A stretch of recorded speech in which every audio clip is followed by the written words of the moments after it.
सरल सा उपाय है, हम अपेक्षाओं को कम करते चले जाएं। और दूसरी बात,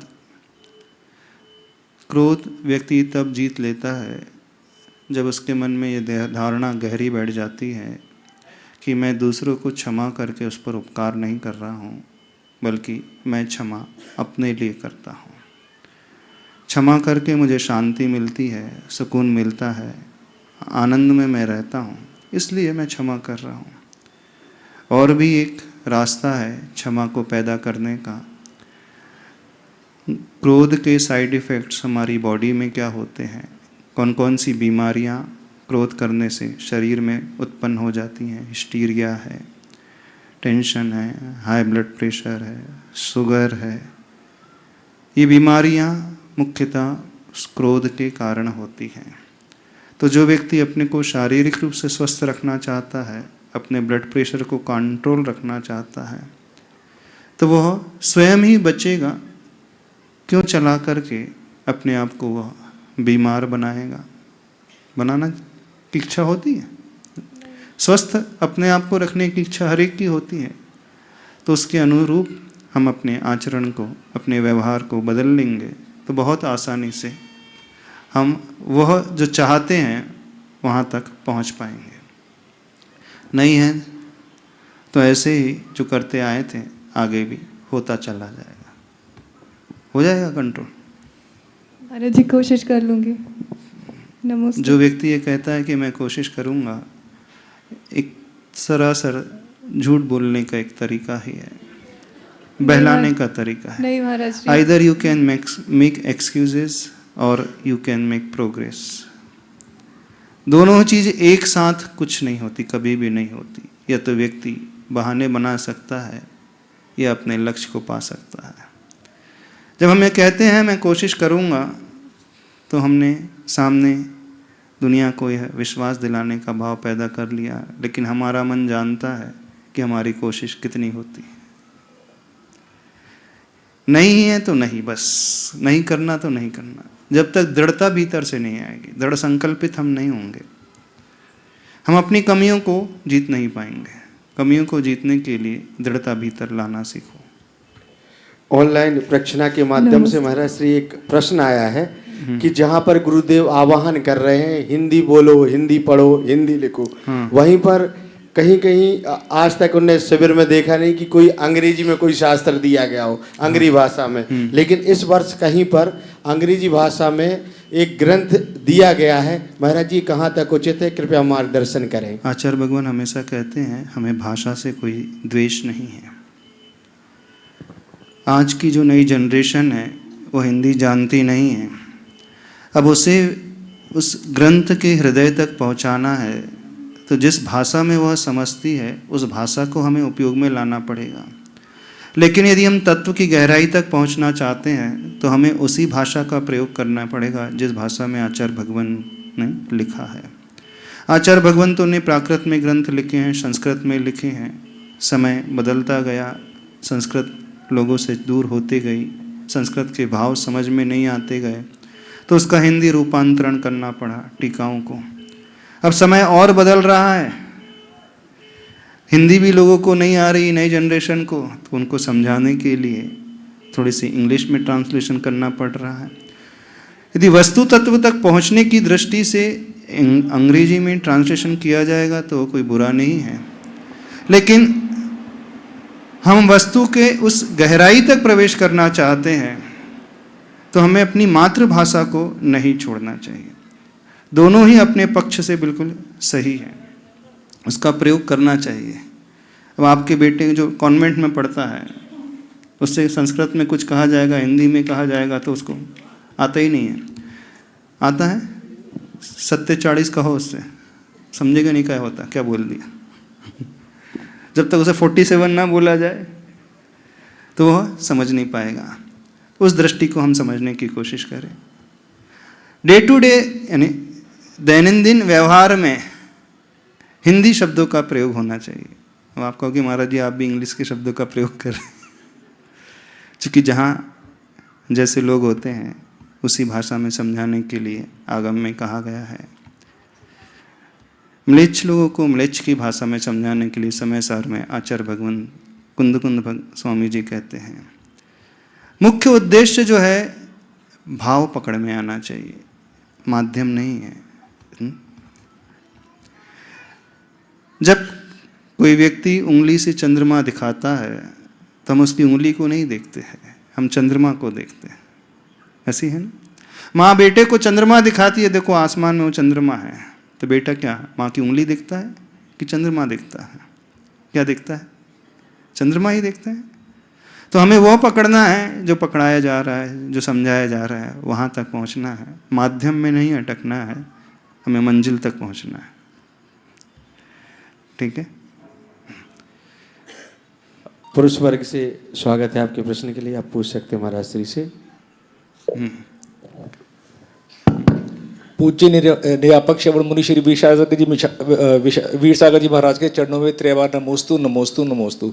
महाराज जी, सर्वज्ञ की वाणी में और गुरुओं की वाणी में ये आता है कि भगवान की भक्ति से जन्म मरण के दुख दूर होते हैं, हम ये मानते भी हैं, पर ये व्यवहार का कथन है, ये निश्चय का? और अगर निश्चय का है तो उसका प्रोसेस क्या है भगवान की भक्ति? और कथन जब भी होता है वह व्यवहार में होता है, निश्चय में तो कथन होता ही नहीं है। निश्चय में सिर्फ ध्यान में डूबा जाता है। भक्ति जो होती है वो उपचार नय का विषय बनती है। भक्त और भगवान का संबंध है। जहाँ दो हो जाते हैं वो सब व्यवहार में होता है। निश्चय में सिर्फ आत्मा अकेले होती है, वहाँ आत्मा का ही ध्यान किया जाता है, वहाँ पर का भी ध्यान नहीं किया जाता, पंच परमेष्टि का भी ध्यान नहीं किया जाता। चाहे हम भक्ति की बात कर रहे हो, चाहे हम जाप की बात कर रहे हो, आराधना की बात कर रहे हो, वहाँ दो आ गए, इसका अर्थ है व्यवहार है। अब वह कैसे कर्मों को क्षय करने वाली होती है भक्ति, तो इसे समझने की कोशिश करें। आचार्य कुमुद चंद्र स्वामी जी ने कल्याण मंदिर स्तोत्र में लिखा है कि अभेद बुद्धि से जब हम भगवान की भक्ति करते हैं, आत्मा मनी शिबिरयम तद अभेद बुद्ध्या ध्यातो जिनेन्द्र भवती ही भवत प्रभाव। हे पार्श्वनाथ भगवान, जब कोई व्यक्ति अभेद बुद्धि से आपकी भक्ति करता है तो आपके प्रभाव से बिल्कुल आप जैसा ही हो जाता है। यानी भक्ति भी दो तरीके से होती है, एक भेद बुद्धि से और एक अभेद बुद्धि से। भेद बुद्धि में हम भगवान को देखेंगे, भगवान की आरती उतारेंगे, भगवान का गुणानुवाद करेंगे, पूजा करेंगे। लेकिन अभेद बुद्धि की भक्ति क्या कहलाती है? हाँ, भगवान के गुणों का आत्मा में चिंतन करते चले जाएंगे। जो पार्श्वनाथ भगवान के भीतर जो गुण हैं उनकी आत्मा में प्रकट हुए हैं, वैसे ही गुणों को मैं अपनी आत्मा में देखते चले जा रहा हूँ। जैसी क्षमा उन्होंने धारण की है वैसी क्षमा मैं अपने भीतर प्रकट करते चले जा रहा हूँ। जैसी मृदुता उनके भीतर, जैसी करुणा, जैसा अहिंसा का भाव उनके भीतर था, जैसा शील का व्रत का पालन उनके भीतर था, वैसा ही मैं शील का व्रत पालन करने की कोशिश कर रहा हूँ। बस उन्हें चिंतन का विषय बनाते बनाते बनाते बनाते आत्मा में इतना डूब जाऊँगा कि मैं तन्मय हो जाऊँगा, उन जैसा ही हो जाऊँगा, उनमें ही लीन हो जाऊँगा। तो ये भक्ति कहलाती है अभेद बुद्धि से। यानी अभेद बुद्धि की भक्ति का अर्थ है प्रभु के गुणों का स्मरण करते करते हम उस ध्यान में डूबना सीखें। वही पूजा करते करते व्यक्ति वहीं तक पहुंचता है। जब भेद परक पूजन आदि करता है, भक्ति करता है, तो वहाँ दो हैं, लेकिन पूजा इतने अनुराग से करता है, इतनी प्रशस्त भावना से करता है कि वह अपने आप को उन जैसा बनाने की कोशिश करता चले जाता है। भक्ति शब्द कैसा बना है? भक्ति की परिभाषा है भाव शुद्धि युक्त अनुरागो पूज्य पुरुषेषु। भावों की विशुद्धि से युक्त होकर के जब अनुराग होता है पूज्य पुरुषों में और उनके गुणों में, उसे हम भक्ति कहते हैं। आचार्य अकलंक देव से भक्ति कहते हैं। तो भावों की विशुद्धि होकर के उनके गुणों में वह राग का भाव, यानी राग का भाव अर्थात बस जैसा आपने पाया है वैसा मैं भी पाना चाहता हूँ। तो भक्ति में वो डूब जाता है। टू यूनाइट विथ समवन, उसमें एकता हो जाती है। फिर वहाँ दो का भेद समाप्त होकर के एक हो जाते हैं। जैसे पानी में नमक मिलाया जाता है, फिर नमक घुल जाता है और फिर नज़र नहीं आता, वह नमक जो पानी में मिलाया गया था वो पानीमय हो गया, जलमय हो गया। ऐसे ही जब हम भगवान के गुणों में डूबते हैं तो अपने आप को पूरा खो देते हैं और उन प्रभु जैसे ही हो जाते हैं। ये भक्ति कहलाती है। ऐसी प्रगाढ़ भक्ति जब व्यक्ति करता है तो वहाँ तक पहुँच जाता है, उसके जन्म मरण के संकट जो है दूर हो जाते हैं। ऐसी भक्ति करना सीखो।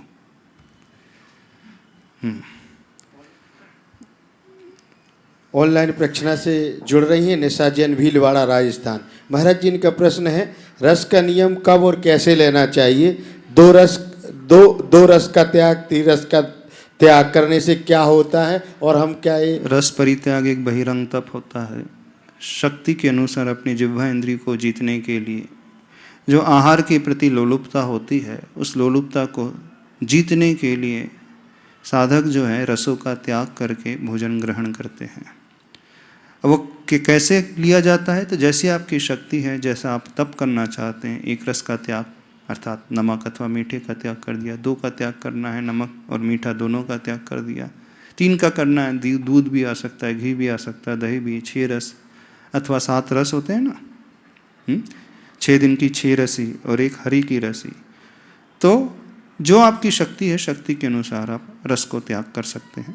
गृद्धता को कम करने के लिए रसों का त्याग किया जाता है, शक्ति को बढ़ाने के लिए, संयम की सिद्धि के लिए, स्वाध्याय के लिए, ध्यान के लिए, गुणों को पाने के लिए, इस दृष्टि को रख करके रसों का त्याग किया जाता है। न कि ख्याति पूजा लाभ के लिए, नाम कमाने के लिए, न कि प्रदर्शन के लिए। ये लक्ष्य भीतर होता है तो तप की श्रेणी में आता है और ये बहिरंग तप कहलाता है। इसी कड़ी में आमंत्रित करता हूँ महिला वर्ग से, आप यदि कोई प्रश्न पूछना चाहते हैं तो खड़े होकर अपना प्रश्न पूछ सकते हैं।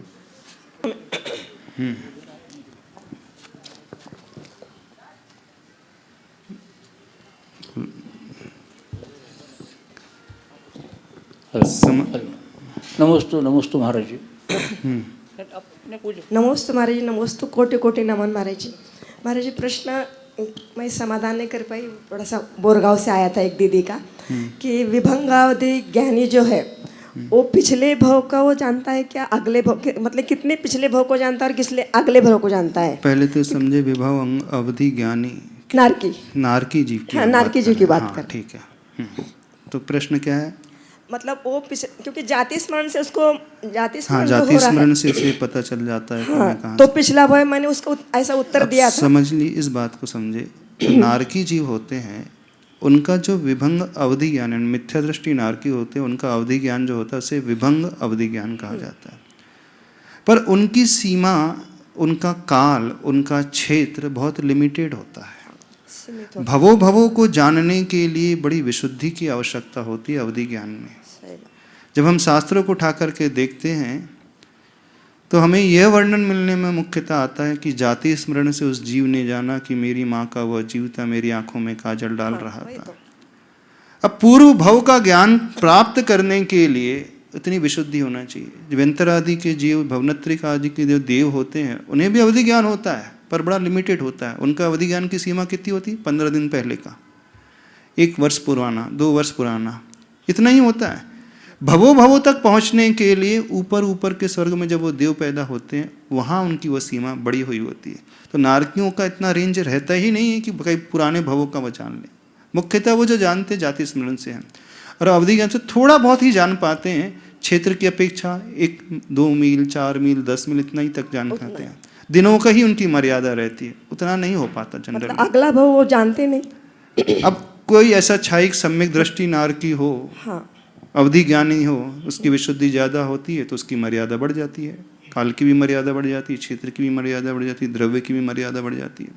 तो अवधि ज्ञान हो गया, इसका अर्थ है नहीं कि कई भवों का वो जान ही लेंगे। जैसे आपका मोबाइल होता है, जिसकी जितनी रेंज होती है, जहाँ टावर होता है सिग्नल मिलते हैं, जहाँ टावर ही नहीं होता सिग्नल ही नहीं मिलेंगे। तो भले ही आपके पास मोबाइल हो, वो कोई कार्य का काम का ही नहीं होता। तो ऐसे ही नारकी जीव के साथ होता है, उनका बड़ा लिमिटेड क्षेत्र होता है, ज़्यादा कुछ नहीं कर पाते वो। बिल्कुल। नमोस्तु गुरुदेव, नमोस्तु। हाँ बोलिए, इसे ऑन करके रखो ना। हेलो हेलो, हाँ, नमोस्तु नमोस्तु महोदय। मेरी शंका तत्वर सूत्र के बारे में, अर्थ के बारे में नहीं, सूत्र के किसी, लेकिन रचना के बारे में पूछ सकता हूँ? हाँ पूछिए। तत्व सूत्र के 10वें अध्याय में 2 सूत्र आते हैं। एक पूर्व प्रयोगात असंगतवाद बंध छेदात तथा गति परिणामाश्च, उसके बाद का जो सूत्र आविद है कुलाल चक्रवर्ती आविद कुलाल चक्रवर्त, तो ये दूसरा जो सूत्र है वो पहले सूत्र को समझाने के लिए उदाहरण दृष्टांत के तौर दिया पे- गया है। दृष्टांत। तत्वार सूत्र में एक ही ऐसा सूत्र पूरे है जो एग्जाम्पल के रूप में दिया लेकिन हुआ है। ज्यादातर पूरे तत्वार सूत्र में दृष्टांत के बारे में सूत्र ज्यादा नहीं है, है ही नहीं। तो यहीं पे ज्यादा एक आया है। विषय को क्लियर करने के लिए, क्योंकि अपन सभी बड़े अल्प ज्ञानी होते हैं। दृष्टांत देने से दार्ष्टान्त यानी जो विषय समझाना चाहते हैं आचार्य भगवान, वहाँ बड़ी आसानी से हम प्रवेश कर जाते हैं। इसलिए आचार्य भगवान ने आत्मा के उस स्वभाव का वर्णन करते हुए किया हुआ है कि कैसे हम जो पूर्व में प्रयोग करते आ रहे तो एकदम से व्यक्ति को समझ में नहीं आता है। तो फिर नीचे देखिए आविद कुलालवत, जैसे वो कुम्हार का चाक होता है, वो घूमता रहता है। तथागति परिणामात, अग्नि की शिखा की भांति, एरंड के बीज की भांति, जैसे एरंड का फल जब सूख जाता है तो बीज उचट करके ऊपर जाते हैं, ऐसे ही आत्मा जब कर्मों से मुक्त होती है तो ऊपर की ओर गमन करती है। अग्नि का स्वभाव है, उसकी लौ है, ऊपर की ओर जाती है, तो वैसे ही आत्मा ऊपर की ओर जाती है। तो दृष्टांत के रूप में दिया गया है। अन्य जगह लेकिन अन्य दृष्टांत सूत्रों में बाकी सूत्रों के इधर नहीं है, कहाँ पे ज्यादा नहीं है, इसलिए हाँ हाँ, बस उसी में एक विशेष रूप से ठीक। एक्सेप्शनल है वो दृष्टांत। नमस्ते नमस्ते। अगला प्रश्न लेकर आ रही है निशा जैन। तो महाराज जी, मेरा क्वेश्चन है कि मिथ्यात्व कुगुरु कुदेव और कुधर्म के अलावा और किस चीज से पोषित होता है? दो प्रकार के मिथ्या दर्शन होते हैं, एक ग्रहित मिथ्या दर्शन और एक अग्रहित मिथ्या दर्शन। सामान्य से जो व्यवहार में मिथ्या समझा जाता है, कुदेव को शास्त्र को गुरुओं की पूजा करना, ये तो है ही। फिर इनके अलावा षड अनायतनों में भी रुचि रखना, अर्थात इनके मानने वाले लोगों में संगति रखना, उनके साथ उठना बैठना, आदान प्रदान व्यवहार आदि बहुत ज़्यादा रखना। तो वो जो तीन अनायतन हो जाते हैं, उनके सेवक, उनके साथ मिलने जो मेल जोल बढ़ाने से भी धीरे धीरे व्यक्ति मित्रता के कारण, व्यवहारिकता निभाने के कारण फिर उस प्रकार से क्रियाओं में, धार्मिक क्रियाओं में वो जुड़ने लगता है। प्रारंभ जो उसका होता है सिर्फ एक व्यवहार के निभाने के लिए, रस आने लगता है, आनंद आने लगता है, अच्छा लगने लगता है, तो वहाँ से उसका पतन होना शुरू हो जाता है। ये तो हो गया देव शास्त्र गुरु मिथ्या को लेकर के अथवा उनके पूजने वालों को।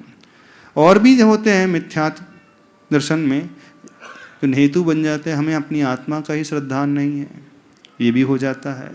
शास्त्र पढ़ करके भी क्या पता शास्त्रों में जो लिखा है सही है कि नहीं है। पृथ्वी घूमती है कि सूर्य घूमता है, विज्ञान तो कहता है पृथ्वी घूम रही है, शास्त्रों में लिखा है सूर्य घूम रहा है। विज्ञान की माने कि शास्त्रों की माने? विज्ञान ही सही लगता है, सैटेलाइट में से तो आ ही रहा है। अब इस शास्त्र को पढ़ करके, वर्तमान के विज्ञान को पढ़ करके फिर उसकी श्रद्धा जो है डगमगाने लगती है, डोलने लगती है। कई बार वो शास्त्र को पढ़ता है, शास्त्रों में लिखा है कि धर्म करने से सारे संकट दूर हो जाते हैं, बड़े बड़े अतिशय देखने को आ जाते हैं। यमपाल चांडाल की पूजा करने के लिए देव आ गए थे ना। हम तो 30 साल से पूजा कर रहे हैं, हमारे तो कष्ट ही दूर नहीं हो रहे हैं। कुछ नहीं रखा, दम नहीं है धर्मों में, धर्म की क्रियाओं में कुछ मतलब नहीं सिद्ध दिखता है। यदि होना होता तो हमारे साथ भी अच्छा हो जाता, तो भी उसकी श्रद्धा जो है गड़बड़ाने लगती है। तो बहुत सारे ऐसे हेतु बन जाते हैं, व्यक्ति का सम्यक दर्शन छूट सकता है।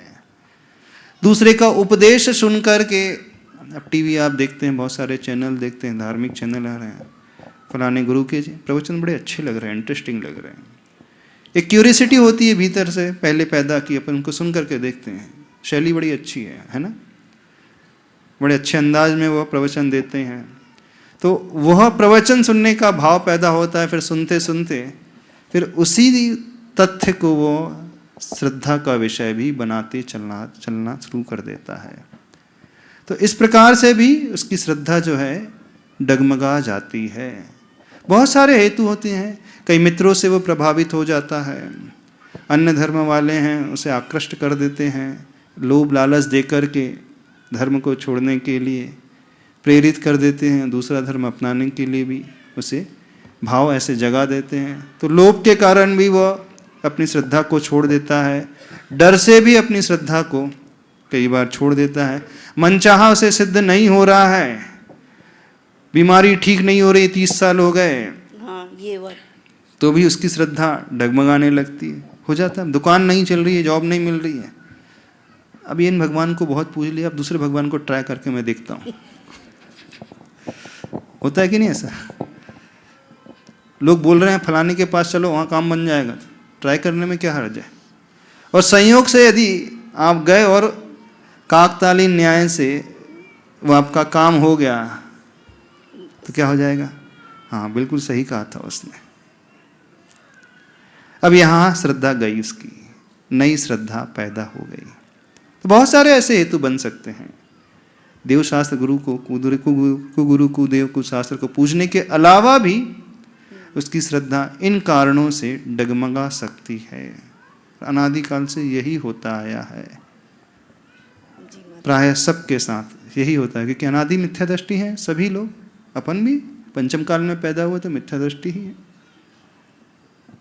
तो श्रद्धा को मजबूत बनाना सीखना चाहिए। इस कारण सच्चे देव गुरु शास्त्र उन्हीं को पूजना चाहिए, उन्हीं की वाणी को सुनना चाहिए, उन्हीं के लिखे हुए शास्त्रों को पढ़ना चाहिए। अब इनिशियल स्टेज में इतनी दृढ़ता नहीं रहती है, व्यक्ति बड़ा ढुलमुल होता है, जो पढ़ता है उसी के अनुरूप वो ढलने लगता है, जो सुनता है उसी को वो मानने लगता है, उसका मन वैसा ही स्वीकारने लगता है। कोशिश करना चाहिए अपने को।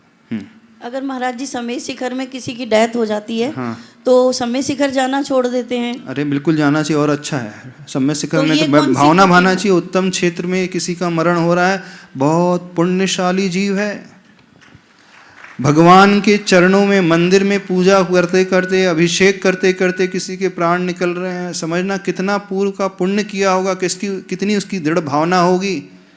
ये भावना तो गुरु भी भाते हैं, आचार्य भगवान भी भाते हैं कि मरते समय हे प्रभु मेरे कंठ में सिर्फ आपका नाम निकले, मेरा सिर आपके चरणों में रहे। आबाल्या जिन देव देव भवता श्रीपादयो सेवया सेवा सक्त विनय कल्पलता कालोदयावता त्वां तस्याः फलमर्थ तदन्ना प्राण प्रयाणक्षणे त्वन्नाम प्रतिबद्ध वर्ण पठने कंठोस्त कुंठो मम। यानी जब प्राण निकल रहे हैं, मेरा कंठ सिर्फ आपके नाम का स्मरण करे, वो उच्चारण करे। जिस क्षेत्र में आप हैं वहाँ पर मेरे प्राण निकले, बड़ा पुण्यशाली जीव होता है। तो उसे और अपने भाग्य को सराहना चाहिए कि मेरी मृत्यु जो है सम्य शिखर क्षेत्र में हुई। अब वहाँ मृत्यु, आप सम्य शिखर जाना छोड़ दोगे तो कार से एक्सीडेंट हो जाता तो कार में बैठना छोड़ देते हो क्या? नहीं। ट्रेन का एक्सीडेंट हो जाता तो ट्रेन में बैठना छोड़ दोगे क्या? ये भी मिथ्यात्व की कोटि में। हाँ। अब मान ली करंट से किसी का करंट से मरण हुआ अथवा कुछ करंट लग जाए तो क्या बिजली यूज करना छोड़ देगा वो? सारे कार तो छोड़ता नहीं है वो।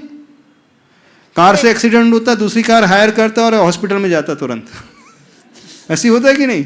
नहीं अब मैं बैलगाड़ी से चलूंगा, क्योंकि कार में बैठा था एक्सीडेंट हो गया। ऐसा तो कोई नहीं करता, करता यही है ना। वो जनरली ऐसे ही मान्यता करते हैं ना। तो फिर धर्म के क्षेत्र में ऐसी मान्यता क्यों हो जाती है? कई लोगों के घर में कि दीपावली के दिन किसी की गमी हो जाती है तो दिवाली मनाना छोड़ देते हैं। ये बिल्कुल मिथ्या मान्यता, गलत मान्यता जी। बल्कि उत्तम काल में उत्तम क्षेत्र में यदि मरण हो रहा है किसी का सदस्य का, तो मानना वो भाग्यशाली जीव है। द्रव्य क्षेत्र काल अपने आप में बहुत महत्वपूर्ण होता है। नमोस्तु महाराज जी, नमस्ते। ऑनलाइन प्रश्न समाधान की कड़ी में मैं आमंत्रित करता हूं जयचंद सोसाइटी के झांझ बदक के कर्मठ कार्यकर्ता अलंकार जैन को अपना प्रश्न रखें। नमस्ते महाराज जी। मेरा प्रश्न है महाराज जी कि जब हम अभिषेक करते हैं और श्री जी पांडुक शिला पर विराजमान रहते हैं तो कुछ लोग वहाँ से गंधोदक लेते हैं, तो क्या ये सही है या ये गलत? नहीं है, सही नहीं है। पूरी प्रक्रिया जब तक न हो जाए संपन्न तब तक नहीं लेना चाहिए।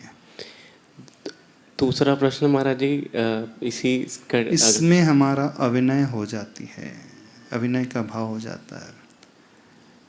शुरू से लेकर अंत तक जब समर्पित होकर के हम वो क्रिया कर रहे हैं तो हमारी विनय प्रदर्शित होती है, बीच में नहीं करना चाहिए।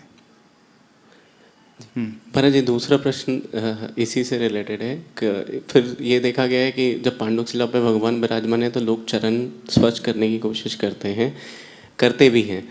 कि पहले मार्जिन होना चाहिए, इसके बाद चरण स्पर्श करना चाहिए, या चरण क्या सही स्पर्श है? का विधान कहाँ है? एक ही बार चरण स्पर्श कर लें पर्याप्त है।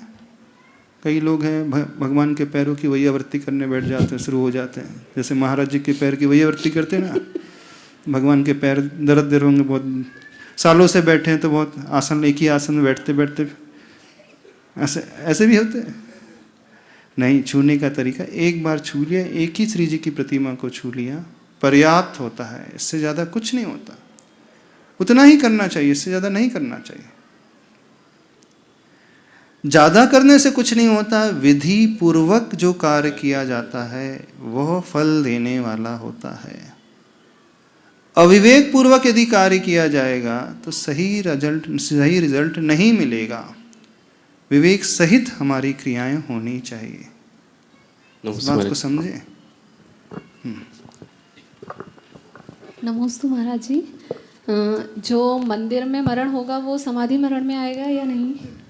समाधि मरण अलग चीज हो गई, पर अच्छा मरण तो फिर भी माना जाएगा, क्योंकि वह पंच पाप जहां होते हैं उस क्षेत्र से दूर हो गया।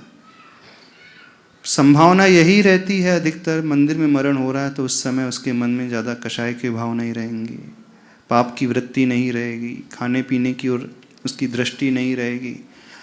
प्राय श्रावकों का नियम रहता है, जब तक मैं भगवान के समक्ष रहूँगा, मंदिर में रहूँगा, तो अन्न जल का त्याग रहेंगे, यानी उसका अन्न जल का त्याग वैसे ही हो जाता है। तो त्याग सहित यदि मरण होता है तो ये नियामक है कि वो शुभ मरण माना जाता है। उस जीव की गति उस समय फिर शुभ ही होती है। और जैसे मुझे नियम लेने की कुछ त्याग करना होता है आजीवन भी, तो उस वक्त गुरु का किसी का सानिध्य नहीं है, गुरु तो के समक्ष गुरु की उपस्थिति में लेंगे तो दृढ़ता और अच्छी रहती है। अनुपस्थिति में लेंगे तो संभावना हो जाती, कई बार ऐसा देखा गया है, शिथिलता नियम में आ जाती है। मैंने बहुत सारे नियम ऐसे ही जब भाव हुआ उसी वक्त आजीवन ले लिया, और आज तक वो नियम मतलब दृढ़ता से चल रहे हैं। हाँ, तो और आचार्य भगवान के पास, आगे अर्घ चढ़ा दिया। आचार्य भगवान के पास जाकर के तो पूरा अच्छे से करा लेंगे तो बहुत अच्छा रहेगा। छोटे छोटे बहुत सारे नियम हो जाते, तो फिर उन सब करा दें। अच्छे नियम लेना कौन से, इसमें शर्माने की क्या बात है? बहुत नियम सारे कोई हो जाते, छोटा छोटे नहीं छोटे। होता है, पहले तो इस बात को समझ ले। नियम अपने आप में ही बहुत बड़ा होता है। एक कौवे के मांस का ही तो त्याग किया था भील ने, पुरूरवा भील ने, बाकी किसी पशु का मांस का त्याग नहीं किया था। तो नियम छोटा था कि बड़ा था, हमें बताना। उसके लिए तो बड़ा ही वो नहीं। एक दिन हिंसा नहीं करूंगा, यमपाल चांडल ने लिया था। 14 के दिन ही शूली पर नहीं चढ़ाऊंगा, बाकी 14 दिन एक पक्ष में, यानी महीने में 28 दिन तो चढ़ाऊंगा, लेकिन 14 के दिन नहीं चढ़ाऊंगा। छोटा है कि नियम बड़ा है, हमें बताना। 28 दिन तो वो हिंसा कर ही रहा है, तो नियम तो छोटा सा है ना। नहीं, उसी छोटे से नियम से, जिसे आप छोटा कहते हैं, देवों ने आकर के उसकी पूजा की थी। वही पुरूरवा भील का जीव महावीर भगवान की पर्याय में आ गया। तो पहले ये समझे, नियम कोई छोटा नहीं होता है, बशर्ते हमारी दृढ़ता नियम को पालने में है। तो वो छोटा सा भी नियम जो लगता है जीवन में बहुत बड़ा हो जाता है, कल्याण का निमित्त हो जाता है। क्या पता यही छोटा सा नियम जिसे आप मान रहे हो तीर्थंकर प्रकृति के बनने के लिए कारण हो जाए, ना यही जीव आने वाला तीर्थंकर भी बन जाए। जब वो भील बन सकता है तो आप क्यों नहीं बन सकते, और कोई क्यों नहीं बन सकता? लेकिन शर्त इतनी है, दृढ़ता चाहिए, प्राण चले जाए लेकिन नियम नहीं टूटना चाहिए। हाँ, ऐसी दृढ़ता से यदि नियम पालेंगे तो नियम आपके लिए चमत्कार को पैदा करने वाला जाएगा।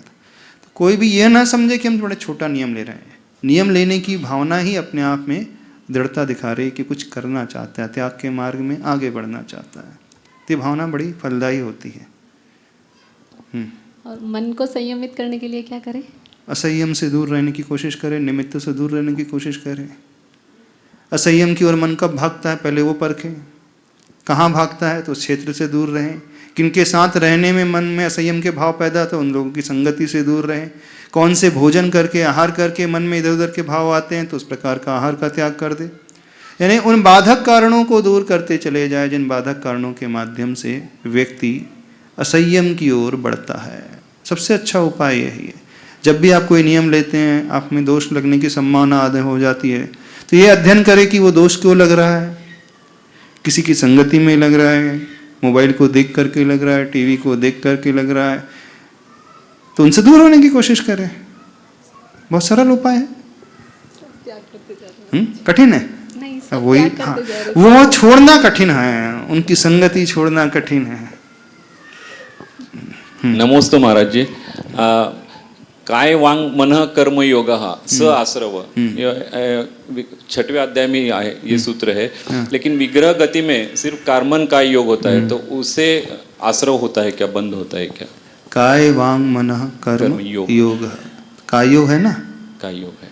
तो विग्रह गति में जब आत्मा एक गति से दूसरी गति में गमन करती है तो उस समय वचन तो रहते नहीं, मन रहेगा नहीं, औदारिक आदि शरीर भी नहीं रहेगा, उस समय कार्मण शरीर रहता है। तो वह कार्मण शरीर काय का प्रयोग के रूप में आता है और उसके द्वारा आत्मा के प्रदेशों में हलन चलन होता है और कर्म का आश्रव होता है, तो कायोग के अंतर्गत ही आएगा वो। अब कायोग कार्मण का योग होता है, औदारिक का योग होता है, वैक्रियक का योग होता है, आहारक का योग होता है, अथवा मिश्र का योग होता है, किसी भी प्रकार का योग हो सकता है। तो विग्रह गति में उस कार्मण शरीर जो है उसके माध्यम से आत्मा कर्म को बुलाती है। नमोस्तु महाराज जी। नमोस्तु महाराज जी। महाराज जी ने बताया था कि नमोकार मंत्र का ध्यान करने के लिए बताया था। तो शरीर में जब बहुत जलन होती है, पित्त बढ़ जाता है, तो उस समय नमोकार मंत्र का जाप कैसे करे? क्या नमोकार मंत्र क्या मेडिसिन है, क्या दवाई है क्या? हाँ, इतना सस्ता बना लिया अपन ने। उन्होंने बताया था तो कि जल तत्व जब जलन हो रही है, हाँ, वैसे नमोकार मंत्र का ध्यान अब बिना अपेक्षा के करेंगे तो कर्म निर्जरा भी होगी, पुण्य कर्म का आश्रव भी होगा, शारीरिक स्वास्थ्य का लाभ अपने आप हो जाएगा। पहली बात तो इसे समझें। फिर भी यदि सहन नहीं हो रहा है तो क्षम है, कर सकते, कोई बाधा नहीं है। तो जल तत्व जिससे पैदा होता है उस तत्व को का आलम्बन लेकर के ध्यान करेंगे तो सहायता मिलेगी। अब जल तत्व का रंग जो है नीला रंग है, अथवा अरिहंत भगवान नमो अरिहंताणाम इस पद का ध्यान करेंगे तो उससे जल तत्व पैदा होता है, उससे शारीरिक प्रतिरोधक क्षमता का विकास होता है अरिहंत परमेष्टि के ध्यान से, तो लाभ हो जाएगा। पर नमोकार मंत्र को एज ए मेडिसिन यूज नहीं करना, नमोकार मंत्र को कर्म निर्जरा का साधन मान करके उपयोग करना। मेडिसिन का काम वो एज ए बाय प्रोडक्ट है, अपने आप ही मिल जाएगा, लाभ हो जाएगा। हम बाय प्रोडक्ट के लिए खेती नहीं करते हैं, प्रोडक्ट्स के लिए खेती करते हैं। नमस्ते। ऑनलाइन प्रक्षणा के माध्यम से जुड़ रही हैं जम्मू कुमारी कोटा राजस्थान से। महाराज जी, इनका प्रश्न है कि उन्होंने सुना है आचार्य श्री 24 अंजुलि जल लेते हैं पूरे आहार में, ये क्यों लेते हैं, कृपया मार्गदर्शन करें, और क्या है सही बात है? नहीं, ऐसी गिनती नहीं करते हैं, पर आचार्य भगवान प्राय ये कहते हैं कि प्रारंभ में वो 8 अंजलि जल ले लेते हैं, मध्य में और अंत में 8 ही नहीं लेते हैं। जितनी शरीर की रिक्वायरमेंट है उतनी लेते हैं, पर लोगों ने इसे 24 की संख्या में बांध दिया है। एग्जैक्ट 24 नहीं है, पर लगभग उतना प्रमाण हमारी बॉडी एक्सेप्ट करती, इस अपेक्षा से आचार्य भगवान ने कहा है। अब कई बार जो है स्वास्थ्य खराब है तो जल की मात्रा ज़्यादा भी ली जा सकती है। शीत ऋतु है उस समय जल की मात्रा कम हो जाएगी, ग्रीष्म ऋतु है उस समय जली तत्व शरीर में कम हो जाता है तो उस समय जल की मात्रा बढ़ जाएगी। तो ऋतु के अनुसार भी उस मात्रा में परिवर्तन होता है, पर जब एवरेज है, सब कुछ व्यवस्थित चल रहा है, तो आचार्य भगवान हमेशा कहते हैं आयुर्वेद के हिसाब से यदि उतना जल शरीर में पहुंच जाता है तो शरीर उससे स्वस्थ बना हुआ रहता है। इस दृष्टि को रख करके चलिए। नमस्ते महाराज जी। हाँ। उनका एक आदिनाथ भगवान है, उनका अभिषेक हो जाता तो शांति धारा में शांतिनाथ भगवान का नाम क्यों लेते? किसने कहा शांतिनाथ भगवान का नाम है? शांति धारा में, शांति धारा में अरिहंत प्रभु का नाम है। शांति आचार्य नाम मागनंदीकृत जो शांति धारा है उसमें शांतिनाथ भगवान का नाम कहाँ आता? शांति की भावना भाई जा रही है, शांतिनाथ भगवान का नाम कहाँ आता है? आया है? थोड़ा ध्यान देना कहाँ आ रहा है शांतिनाथ भगवान का। एक वो पहली अलग शांति धारा उसमें सुदर्शन वाली है, सुदर्शन महाराज शायद उसमें आता है, पर जो आचार्य मागनंदीकृत शांति धारा उसमें शांतिनाथ भगवान का नाम नहीं आता। फिर भी जो धारणा बनी हुई है आचार्य भगवान शांतिनाथ जो 16वें तीर्थंकर है, उनके समय से लेकर के धर्म का प्रवाह अटूट रूप से चला हुआ आ रहा है, धर्म का प्रवाह विच्छिन्न नहीं हुआ है, इसलिए शांति धारा की महत्ता और भी प्रचलित में आ गई है। दूसरा है हर व्यक्ति शांति चाहता है जीवन में, तो शांतिनाथ भगवान अपने आप में शांति देने वाले हैं। यह आस्था गहरी बैठी है, इस कारण भी वो शांतिनाथ भगवान का नाम ले लेता है। पूजा में भी आप कौन से भी तीर्थंकर की पूजा करते तो शांति पाठ में शांतिनाथ तो शांतिनाथ भगवान का नाम, शांति पाठ में शांतिनाथ भगवान नहीं आ रहे हैं। हमारे कर्मों की शांति हो, विकल्पों की शांति हो, इस भावना से पूरी दुनिया में शांति रहे, रोग मारी से शांति हो जाए, होवे सारी प्रजा को सुखयुग, ऐसी बोलते ना। हाँ। तो प्रजा जो है सुखमय शांतिमय जीवन जिए, ये भावना वहाँ पर भाई जाती है। और ये अपाय विचय धर्म ध्यान कहलाता है। सबका दुख दूर हो, कष्ट दूर हो, सब मंगलमय हो, सुख रूप हो, शांति रूप हो, तो शांति भावना भाई जाती है। ठीक है, नमस्ते। समय हो गया, नहीं रखें। बोलिए देवादिदेव श्री ठाकुर शांतिनाथ भगवान के, आचार्य गुरुवर श्री विद्यासागर जी महाराज का, जावाणी के ज्ञान से सुझे